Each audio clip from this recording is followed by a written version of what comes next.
Kan Ustadz mau bertanya terkait Anda pernah mendengar dari salah seorang Ustadz bahwasannya kita itu dilarang mendoakan orang tua yang dahulu semasa hidupnya eh, tidak sholat. Nah, Ana sedikit ingin bertanya, apakah bagaimana jika kita mendoakan orang tua yang mungkin dulu semasa hidupnya sholatnya juga bolong-bolong gitu atau jarang sholat. Gitu aja Ustaz. Syukran jazakallah khair. Ya, barakallah. Jadi terkait dengan masalah siapa yang meninggal dan di atas meninggalnya itu dia tidak di atas keislaman atau melakukan pembatal-pembatal keislaman, atau ada hal yang dia kerjakan yang bisa membatalkan keislamannya, itu memang sudah benar tidak disolati. Iya, karena Allah subhanahu wa ta'ala berfirman kepada nabinya, maka li nabiyyin walladzina amanu ayyastaghfiru lil musyrikina walau kanu uli qurba min ba'di ma tabayyana lahum annahum ashabun nar.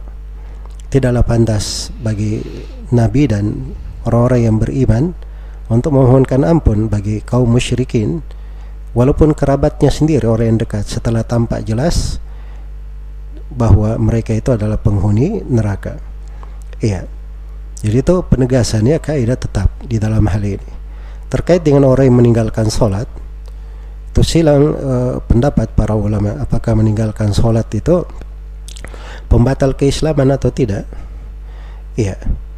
Dan di mayoritas ulama terdahulu, bahkan kata Syakik Ibnu Abdullah rahimahullah, kanu la yarawna syai'an minal amali tarkuhu kufrun illa shalah.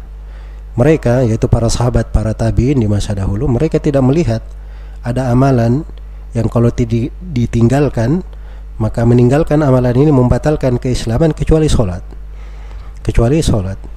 Jadi itu yang mereka pahami.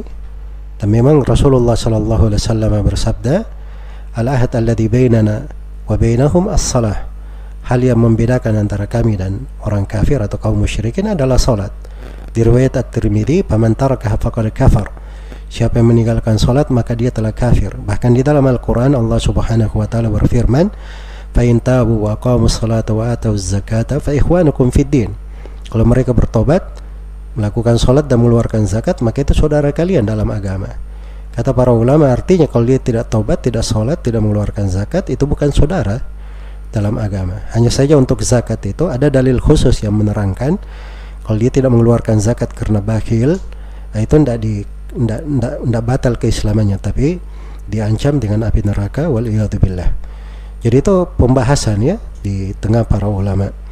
Jadi kalau misalnya saya lebih condong kepada pendapat yang mengatakan itu membatalkan keislaman.